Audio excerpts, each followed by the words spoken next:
aula, o quarto vídeo do módulo 1, módulo introdutório sobre recuperação judicial, né? A gente começou esse módulo 1 falando do diagnóstico prévio e da distribuição do processo recuperacional. Hoje vamos falar da perícia prévia e do deferimento da recuperação judicial. E assim a gente vai, no módulo introdutório, no módulo primeiro, desde o diagnóstico prévio até a elaboração de uma petição inicial e o deferimento da recuperação judicial. Eu vou compartilhar a tela, como sempre, né, o material de apoio. Bom, a gente vem conversando, então, sobre esse início do processo de recuperação judicial. Primeira aula, finalidade. A segunda foi sobre a diagnóstico prévio. E, na aula passada, os requisitos de um inicial, né, que são fundamentais em termos documentais, né, para ocorrer o deferimento da RJ. Né. Hoje, então, vamos para o momento posterior ao ingresso da inicial de RJ, completinha com seus documentos já mencionados no vídeo anterior. Nesse caso, vem, já na sequência, uma inovação trazida pela Lei 14.112, mas inovação do ponto de vista de previsão legal, porque a constatação prévia, que se encontra lá no artigo 51A da Lei 11.101, ela já tinha ocorrido em algumas outras situações anteriormente. Tanto que o artigo 51 fala que, após a distribuição do pedido de RJ, poderá o juiz, quando reputar necessário, então linka uma opção do magistrado com diretamente a necessidade e complexidade do caso, nomear profissional de sua confiança para realizar essa constatação prévia, essa perícia prévia da empresa, basicamente para ver se ela ainda tem chance de recuperação. Tá? O objetivo dessa perícia prévia, que vem sendo determinada a partir da 14.112, de forma quase que 100% dos casos de ingresso de RJ, ela tem por objetivo a verificação do ISR, que é o Índice de Suficiência Recuperacional da devedora requerente. Tá? A gente vai dar uma analisada sobre como chegar e ver esse índice, que também está linkado a alguns artigos da recuperação judicial. É importante salientar, destacar, que o primeiro caso em que teve uma determinação de perícia prévia foi lá atrás, logo que a lei passou a viger em 2005, no caso VASP, que a gente destacou ali no quadrinho. Nesse caso, apesar de não existir uma previsão legal de determinação de perícia prévia, o julgador na época, o juiz Alexandre Lazzarini, ele, por conta da complexidade do caso, achou por bem nomear um perito contábil para fazer essa constatação prévia, de modo que ele pudesse, com o laudo pericial, verificar que a empresa ainda poderia passar por um processo de recuperação e não estava completamente insolvente, né, vamos dizer assim. Então, esse índice de suficiência recuperacional, que é o objetivo da perícia prévia, verificar esse índice da empresa requerente, ele visa, então, justamente atestar a capacidade de soerguimento da empresa. Indo para o próximo slide, nós colocamos ali, como se analisa o índice de suficiência recuperacional. Artigos 47, 48 e 51, que nós já vimos anteriormente. O 47 está ligado à função social da empresa, à preservação da empresa, todos os benefícios que essa empresa traz. O 48 são aqueles pré-requisitos sem os quais não se pode ingressar com a RJ. E o 51, que nós vimos na aula passada, são os documentos que instruem a inicial, obviamente, documentos contábeis que demonstram uma situação objetiva da empresa. O que acontecia muitas vezes, tá? A empresa entrava com um processo de recuperação, apresentava o seu rol de documentos de forma objetiva, o juiz deferia o processamento, nomeava o administrador judicial. Em dados casos, a empresa já estava com o estado falimentar, mas, pelos documentos, em tese, ela estava atuando, estava ainda com possibilidade de se soerguer economicamente. Tá? Então, basicamente, a finalidade jurídica dessa perícia prévia é evitar que, então, o instituto recuperatório seja utilizado por empresas em situação de insolvência generalizada, porque, nesses casos, o processo em si vai cair no vazio, porque não vai se preservar a finalidade jurídica desse processo de recuperação, a empresa, enfim, vai estar no estado falimentar, e, com isso, apenas com a tramitação de um processo de recuperação, iria acabar prejudicando os outros interessados, os credores, o Estado, assim, de um modo geral, né? Que é o que nós observamos aí no quadro do lado. Que a mera análise documental, sem uma verificação mais apurada, poderia gerar esse problema para o Poder Judiciário e também por todos os interessados. Indo para o próximo passo, a gente vê ali destacou algumas principiologias da perícia prévia. Tá? Então, vamos lá. Primeiro deles seria a preservação da empresa, que a gente já cansou de falar aqui, né? Com o destaque para a função social, da manutenção da fonte produtora, a preservação dos empregos dos trabalhadores, proteção do interesse dos credores e também estímulo à atividade econômica, que nós destacamos ali do lado. Então, por que esse princípio? Porque justamente é o norte do processo de recuperação judicial, preservar uma empresa que tem chance de se erguer. Segundo o princípio do fomento do crédito, com a empresa ainda operacional, ela vai colher crédito do mercado para fomentar a sua atividade e vai acabar gerando riquezas no cenário micro e macroeconômico. Terceiro, incentivo ao empreendedorismo e ao soerguimento empresarial. Então, é também já ligado ao artigo 47, lá, a preservação da empresa e o estímulo à atividade econômica, que gera diversos benefícios sociais. Indo para o próximo, proteção contra fraudes e abusos ao processo recuperatório. Esse é muito importante, porque esse sim é o cerne da tipificação da perícia prévia, que antigamente era, em alguns casos, determinados pelo juiz, devido à complexidade, ou pelo magistrado se sentir mais seguro, mas que foi incorporada à lei justamente para evitar que uma empresa que esteja em estado de insolvência pudesse ganhar um tempo extra de permanência no mercado, em tese, né? Causando ainda mais endividamento e mais prejuízo aos credores, de um modo geral. E concluindo, a confiabilidade institucional, porque o juiz tendo uma segurança maior para deferir o processamento da recuperação judicial, vai viabilizar um processo mais transparente, um processo sério e um processo que vai cumprir efetivamente com a sua função jurídica, que é a manutenção da fonte produtora. Né? Então, visa propiciar essa perícia prévia uma maior segurança jurídica ao processo como um todo. Então, matrizes da constatação prévia ou perícia prévia. Então, tem 3 etapas que nós dividimos em cada um dos artigos mencionados. Então, a primeira etapa está no artigo 47, ligado, então, à finalidade do processo. O que o perito, que, via de regra, acaba sendo o administrador judicial futuramente nomeado, vai fazer essa perícia prévia.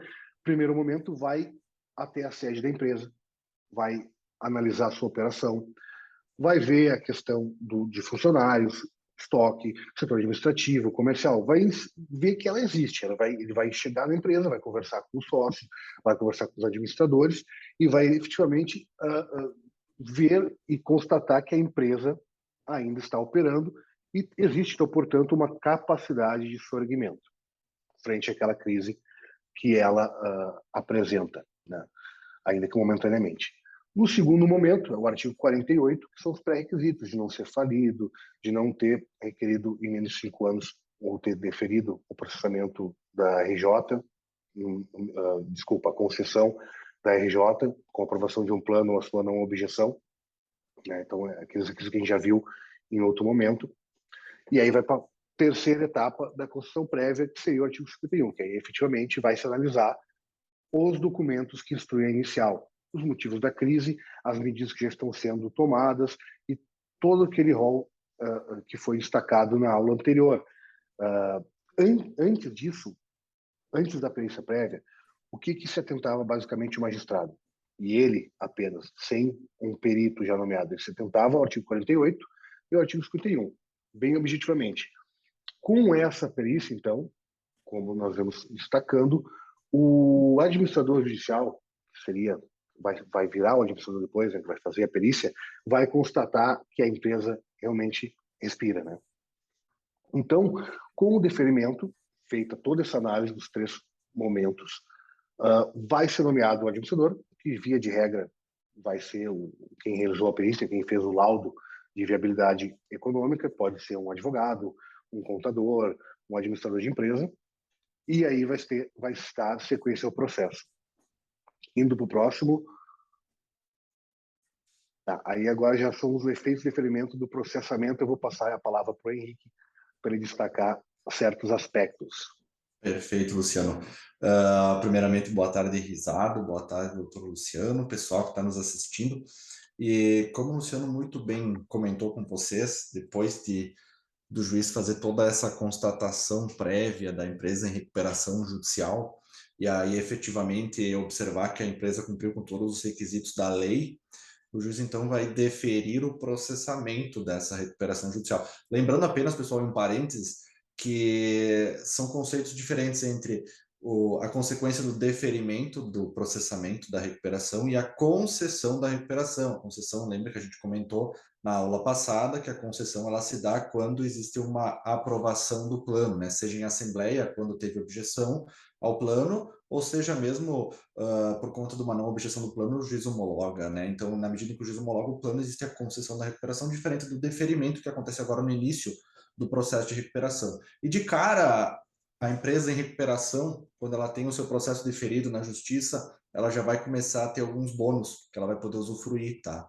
E a gente destacou ali os principais bônus da empresa, tá? Ela vai começar a ficar dispensada de apresentar CND para exercer suas atividades. E aqui também um outro parênteses interessante, porque a lei, antes da alteração da Lei 14.112 de 2020, a Lei 11.101 previa que a empresa em recuperação judicial ela ficava dispensada de apresentar a CND para exercer sua atividade, exceto para contratar com o poder público ou para receber incentivos fiscais. Só que o que aconteceu, inclusive, são casos práticos que a gente viu acontecer dessas duas exceções antes da entrada em vigor dessa alteração da lei, de que ficou constatado na época da primeira situação de que a empresa, a maior parte do faturamento dela se dava através de licitação. Então, a empresa participava em licitação e aí chegou a situação de que a empresa participou de uma licitação, ganhou essa licitação, né? Estava produzindo ali o objeto da licitação para entregar para o poder público. Nesse meio tempo, ela fez o pedido de recuperação, foi deferido o pedido de recuperação judicial, e aí quando chegou o momento de receber o valor da licitação, o poder público entendeu que, por estar em recuperação judicial, ela não poderia mais receber esse valor da licitação que ela tinha ganhado previamente. E aí foi porque não tinha CND. Justamente, porque não tinha CND. E aí o que aconteceu? A empresa teve que buscar, junto ao processo de recuperação judicial, ali assim, uma decisão que autorizasse, então, ela a receber esse valor e que dispensasse a apresentação da CND para seguir, para, nesse caso, receber o valor da licitação que ela tinha ganho previamente. Né? Isso é muito interessante. E um outro caso também, de uma outra empresa em recuperação judicial que aconteceu, né? Isso é um fato, a empresa ela detinha, através de uma legislação do município específico da sede dela, lá um incentivo fiscal determinado. E aí ficou atrelado ao plano de recuperação dessa empresa de que o incentivo fiscal de que o município provinha para a empresa seria utilizado para pagar determinados credores no plano de recuperação. E aí, por conta de não ter CND, a empresa, o município, no caso, acabou não tendo mais esse incentivo fiscal do município, né? E isso ia catastroficamente fazer com que o plano de recuperação judicial não fosse cumprido e logo a recuperação fosse convolada em falência. E se buscou, então, junto ao judiciário, nesse caso foi até uma decisão de primeiro grau que negou esse pedido da empresa, através de um recurso no Tribunal de Justiça, se conseguiu, então, fazer essa liberação desse valor de incentivo fiscal do município para a empresa, e assim ela conseguiu pagar os credores lá determinados que estavam previstos no plano e seguir com o processo de recuperação, né? Fatalmente, lembro desse caso, que se não tivesse conseguido essa decisão judicial nesse caso específico, muito embora contrário à lei, né, porque a empresa não tinha CND, mas se ela não tivesse conseguido essa decisão judicial, fatalmente ela não teria cumprido o plano e teria sido concluída em falência e a empresa não estaria nem mais aí hoje, né? Então, Uma observação, Henrique. sim, Essa decisão que a gente conseguiu nesse caso foi a primeira do Brasil nesse sentido, né? Em relação à sim, dispensa de CND para para receber receber incentivo fiscal. incentivo fiscal. Isso por conta da força do plano de recuperação judicial, que o plano previa essa utilização dos recursos para pagar a classe trabalhista, Exato. que E a é questão uma da classe, preservação da empresa, né, Luciano? O princípio da preservação da sim, empresa também foi o, fundamental. o que se denota nesse artigo 52.2, tá, é que a Uhum. jurisprudência acabou, né, inicialmente relativizando essas exceções, como o Henrique bem falou, porque dadas recuperandas tinham boa parte do seu faturamento oriundos de contratos públicos, então Uhum. dispensava a CD para poder listar, mediante pedidos, requerimentos, enfim, o juízo recuperacional, e também essa questão do incentivo fiscal começou a ser flexibilizado, tanto que, atualmente, o artigo, por conta da alteração da 14.112, não prevê mais exceções, apenas diz está dispensada de Da presença apresentar CND para para exercer a operar. atividade. Isso, É perfeito. isso aí.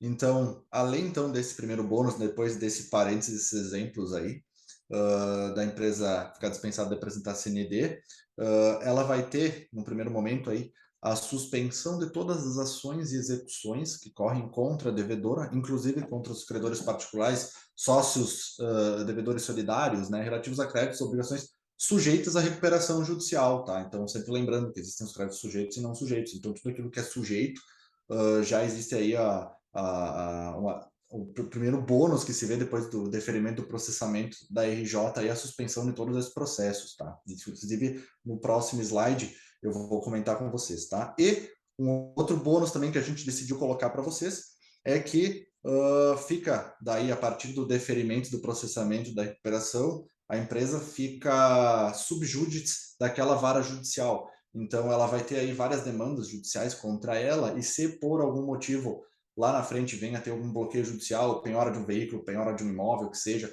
qualquer tipo de restrição do seu patrimônio, todo esse tipo de restrição ele tem que passar pelo crivo do juízo universal da recuperação, aquele que está sendo processado a recuperação, né? Então, ela tem essa proteção de expropriação do seu patrimônio muito bem preservado, inclusive agora ainda mais com a alteração da lei, essa alteração recente da lei 14.112, tá?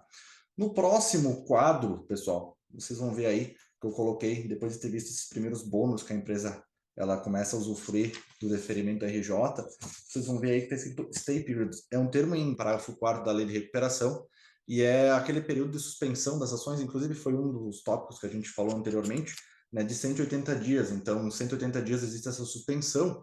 E, lembrando apenas, né, a lei sofreu uma alteração recente em 2020, e antes dessa alteração, ficava previsto lá no artigo 6º, parágrafo 4º, de que este prazo de 180 dias desse artigo, ele seria improrrogável, porque dentro desses 180 dias entendia o legislador de que a empresa, o processo em recuperação judicial em si só, ele teria todo o desmembramento do processo ocorreria dentro desse prazo de 180 dias. A empresa apresentaria o plano, seria homologado o plano, a empresa passaria a cumprir o plano dentro desse prazo de 180 dias.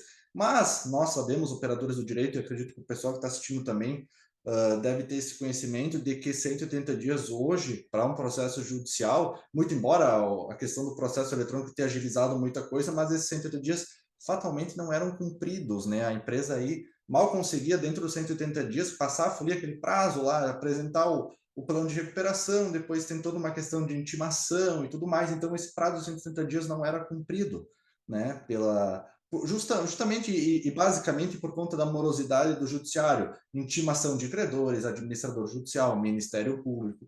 Então, o que aconteceu? Muito embora a lei anteriormente prever que esse prazo de 180 dias, ele não fosse prorrogável, a jurisprudência, e aí se mostrava no processo de que não se tinha condições de cumprir com o processo de recuperação em 180 dias, a jurisprudência passou a relativizar essa questão, e aí fatalmente era aí deferido a prorrogação desse prazo, inclusive por mais de uma vez, né? Teve situações que a gente viu que eles deferiam, o juiz da recuperação deferia essa prorrogação por uma vez, teve situações que o juízo deferia a prorrogação do stay period até a Assembleia de Credores, até a homologação do plano, enfim, eram várias N situações, né? Diferente, por exemplo, do que estava escrito na lei, que dizia que o prazo seria improrrogável. E aí, por conta dessa relativização da jurisprudência, aí o legislador, aí na alteração de 2020, decidiu, então, colocar expressamente de que este prazo de 180 dias ele seria prorrogável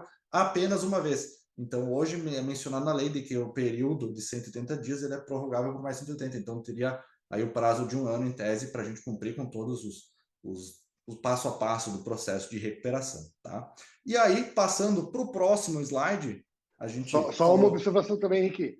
A Claro. questão de agora prever uma prorrogação também não está bem definida em relação à jurisprudência como vai ficar, né? Uma vez que em dados processos que a complexidade é maior, é bem possível que ocorra, né? Como ocorria Dilação do quando prazo. tinha a previsão de improrrogável, do prazo ser improrrogável, agora também acontecer daqui a pouco mais de uma prorrogação, né?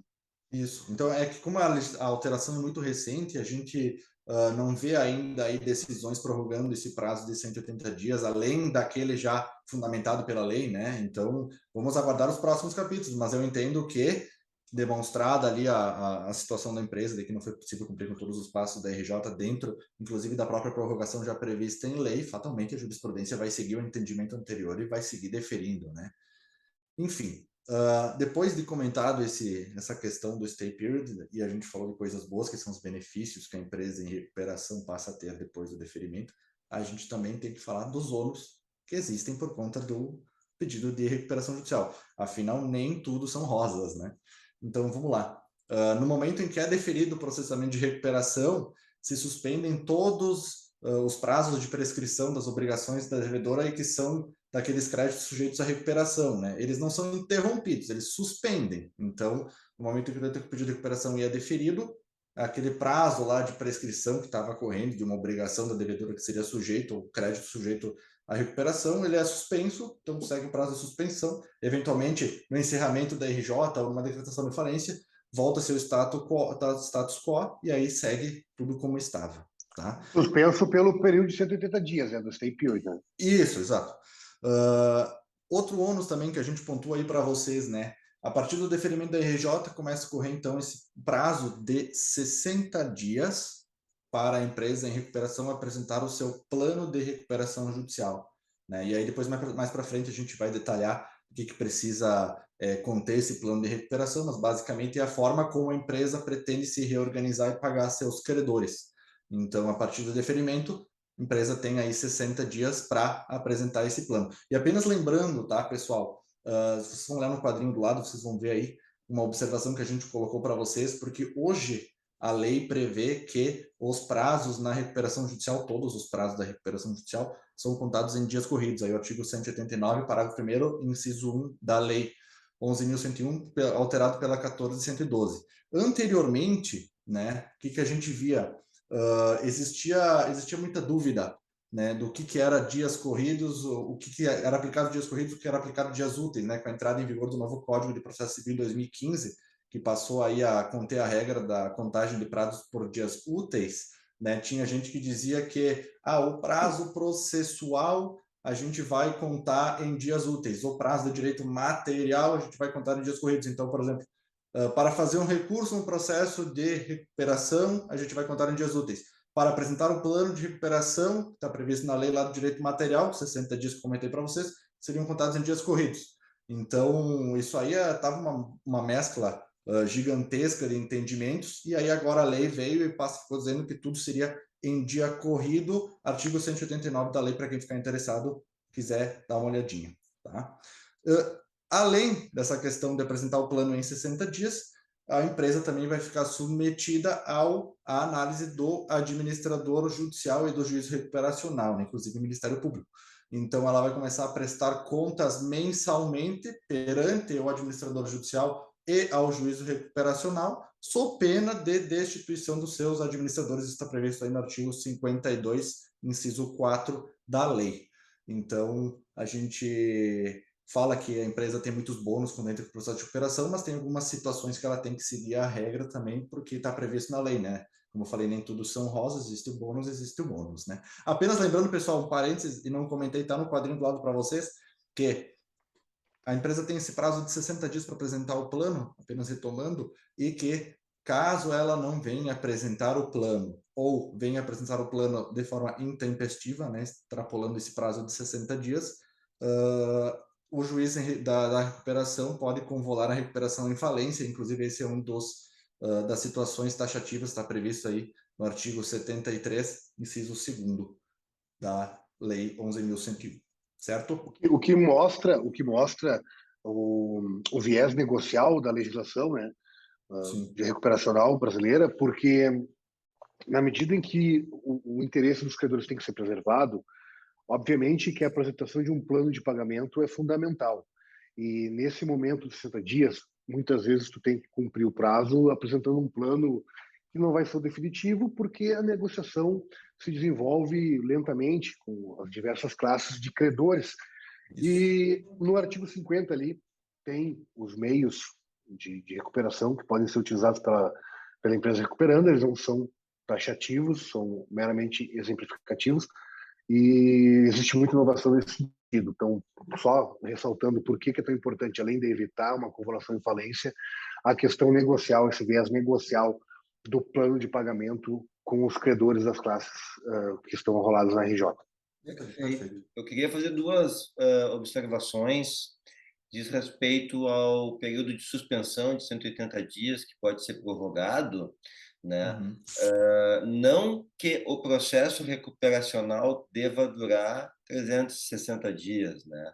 Mas sim, né, a suspensão, né, da prescrição, a suspensão das execuções como um bônus e a suspensão da prescrição como um ônus, é que tem esse período de suspensão, né? Mas obviamente o processo de recuperação judicial ele tende a passar desse período, mas as suspensões tanto das cobranças contra o recuperando como dos direitos do recuperando, e aí eu falo da suspensão da prescrição, essa sim tem um limite, né, dos 360 dias.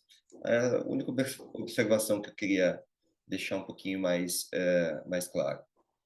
Inclusive, esse período de suspensão, Ricardo, além das execuções, até mesmo nos casos em que o crédito não se mostra sujeito à recuperação judicial, durante esse período de suspensão, vamos supor uma aliança fiduciária de máquinas, tá? Durante esse período, ele não pode ser retirado esses bens essenciais para a atividade, mesmo que o crédito não seja sujeito. Então, essa é também mais uma proteção desse período.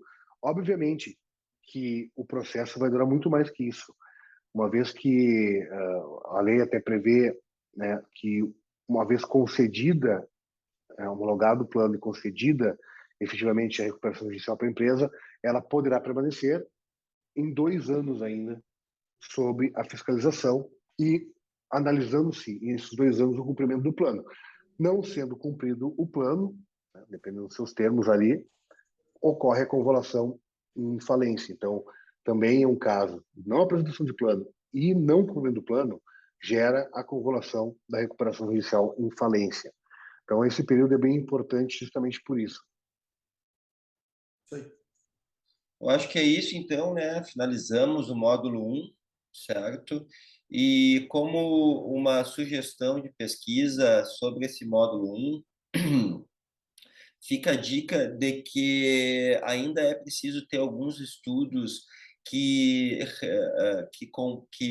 entendam a recuperação judicial enquanto estrutura de governança. Muito se fala sobre governança corporativa, os mercados, os contratos híbridos, como fazer as regras, a institucionalização das empresas e suas regras, e eu acho que o principal avanço que eu consigo ver no processo, nessa evolução do processo de recuperação judicial no Brasil, que tem a sua, né, legislação própria, então, é que a recuperação judicial ela começa da áreas de estrutura de governança empresarial. E o empresário, então, ele passa a ter um benefício do Estado, um benefício judicial, que se incorpora à sua estrutura de governança na tentativa de colocar no eixo a condução da empresa.